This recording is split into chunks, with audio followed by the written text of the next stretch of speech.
Hello all అందరికీ నమస్కారం. Welcome back to my channel. So, ఈరోజు వీడియో ఏంటంటే నా రొటీన్ వ్లాగ్ అండి. ఏం లేదండి. అల్లం వెల్లుల్లి పేస్ట్ చేసుకుందామని ఎన్నో రోజుల నుంచి ఒక 8 డేస్ అయింది. సో, కుదరలేదు చేయడము. సో, రొటీన్ వ్లాగ్ కాబట్టి ఇదొక పార్ట్ అన్నమాట అంతే. అల్లం వెల్లుల్లి వాటర్‌లో కొంచెం ముంచేసి నార్మల్‌గా రైస్, ఎగ్ కర్రీ చేసుకున్నాను ఈరోజు. అంటే ఇది 2 డేస్ బ్యాక్ ప్రీవియస్ వీడియో అన్నమాట. పెట్టడం లేట్ అయింది కొద్దిగా. సో, ఇదిగోండి నార్మల్‌గా రైస్ కర్రీ చేసుకున్నాను. సో, ఫస్ట్ టైం ఎవరైనా చూస్తున్నట్టయితే మన ఛానల్‌ని సబ్స్క్రైబ్ చేసుకోండి ఫ్రెండ్స్. ఎందుకంటే లైక్ చేయండి, షేర్ చేయండి. లైక్ చేస్తే ఈ వీడియో మరికొందరికి రీచ్ అయ్యే ఛాన్సెస్ ఉంటాయి కాబట్టి. సో, ఇక్కడ చూడండి. ఇదిగోండి వెల్లుల్లి మొత్తం ఇలా మంచం తీసేసి కొద్దిగా ఎండకు పెట్టాను. యాక్చువల్లీ ఎండకు పెడితే ఈజీగా తీసుకోవడానికి ఇబ్బందిగా ఉండదు. ఈజీగా వస్తదని. అండ్ మీలో ఎందరికీ తెలుసు ఇది ఇది అల్లం వెల్లుల్లి పేస్ట్ చేయడం ఎంత కష్టమో అనేది. ఎందుకంటే చాలా అంటే దీనికి ఎట్లా అంటే అల్లం అయితే నార్మల్‌గా ఈజీగా తీయొచ్చు. ఇది తొందరగా అయ్యే పని కాదు కాబట్టి. అండ్ ఇప్పుడు మీషోలో కూడా వస్తున్నాయి కొన్ని అలా తీసే అది ఫింగర్స్ అది సంథింగ్ ఏదో అది అందరికి తెలిసే ఉంటది. సో, నేను చేసిన ఘనకార్యం ఏందంటే ఆహ్, 1 డే చేయలేదు నానబెట్టి. మళ్ళా నెక్స్ట్ డే ఫ్రిడ్జ్‌లో పెట్టేసి మళ్ళా తీసిన. మళ్ళా వాటర్ ఏద్దామని. సో, అట్లుంటది. ఇంగ నైట్ ఆ రోజు వంట ఏం చేయలేదండి.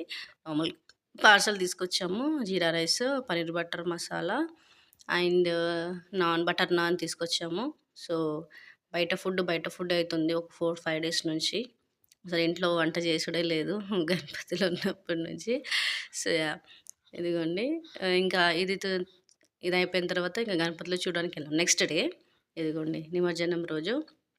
ఇది యాక్చువల్లీ మా కాలనీలోనేనండి. సో, మా కాలనీలోది ఇది కోలలు. సో, అండ్ మీ గా కాలనీలో ఇలా కోలలు ఆడిన వాళ్ళు ఎంతమంది కామెంట్ సెక్షన్‌లో కామెంట్ చేయండి. అండ్ మంచి మంచి స్టెప్స్ ఉంటాయి గదా! సో, ఇదిగోండి నెక్స్ట్ వచ్చేసి ఇంక మేము గణపతి చూడడానికి రొటీన్‌గా వెళ్ళిపోయాము. మేముండే ఏరియాలో కొద్దిగా లోపలుంటాయి. మేముండే ప్లేస్‌కి ఆ ఊరికి కొద్దిగా లోపలెళ్ళాల్సొస్తుంది. సో, అదన్నమాట. నేను మ్యూట్ చేసేసానండి. మళ్ళీ సౌండొస్తే మళ్ళీ కాపీరైట్ వస్తదేమోనని భయంతో మ్యూట్ చేసేసాను. అదే కొద్దిగా సాంగ్ పడ్డా గూడా కాపీరైట్ వచ్చేస్తుంది. మళ్ళీ కాపీరైట్ వస్తే మళ్ళీ యూజ్ లేదు గదా! ఇదిగోండి ఇక్కడ చూడండి. ఈ జేసీ బ్రదర్ ముంగట ఎంత బాగా ఆడుతున్నారో. అంటే మా దగ్గర జేసీ బ్రదర్ అనే షాప్ ఉంది. సో, అక్కడ వాళ్ళ కమ్యూనిటీ వాళ్ళది. ఇంకా ముంగట వెళ్తే ఇది ఫస్ట్ టైం నేనున్న దగ్గర ఇట్లా ఫస్ట్ టైం చూసాను. ఇదిగోండి ఆ లైటింగ్స్ అది ఇది ఫస్ట్ టైం చూసాను నేను. బావుంది ఆ లైటింగ్స్ అవి ఇవి. అండ్ గణేశుడు గూడా జైరాబాద్‌లో ఇది అంటే అదే మేముండే దగ్గర ఏదో ఇది పెద్ద గణపతి అంట. సో, చెప్పారు. సో, అదిగోండి. దాని తర్వాత ఇదిగోండి. దాన్ని మొత్తం బ్యాక్ సైడ్ వస్తే చూడండి. మొత్తం ఆ డిస్‌ప్లేలో అది ఇది అరేంజ్ చేశారు. బావుంది. చాలా క్రౌడ్ గూడా ఉండేది. చాలా మందున్నారు. మేమైతే నార్మల్‌గా ఒక 1 అవర్, 1 ½ అవర్ అలా ఉండి ఇలా వచ్చేసాము. అండ్ మీలో ఎంతమంది గణపతి చూడ్డానికి వెళ్లారో కామెంట్ సెక్షన్‌లో కామెంట్ చేయండి. అండ్ ఫస్ట్ టైమ్ ఎవరైనా చూస్తున్నట్టయితే ప్లీజ్ దయచేసి లైక్ చేయండి, షేర్ చేయండి, సబ్స్క్రైబ్ చేసుకోవడం మాత్రం అస్సలు మర్చిపోవద్దు. మేమైతే బాగా తిరిగినాము. తిరిగి సరిపోయింది మాకు.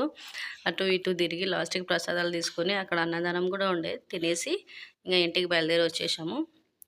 ఇదిగోండి. ఇదొక్కటి వేరే ప్లేస్ అన్నమాట. వేరే సైడ్ ఇది. ఇది కూడా చాలా బావుంది. మొత్తం ఆ flash lights focus light actually అది. ఫోకస్ లైట్స్ చాలా బావున్నాయి.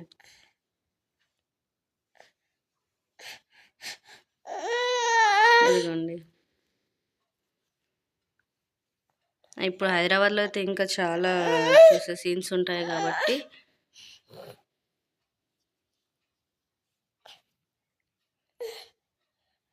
అండ్ ఫస్ట్ టైమ్ చూస్తున్నట్టయితే ప్లీజ్ డూ సబ్స్క్రైబ్.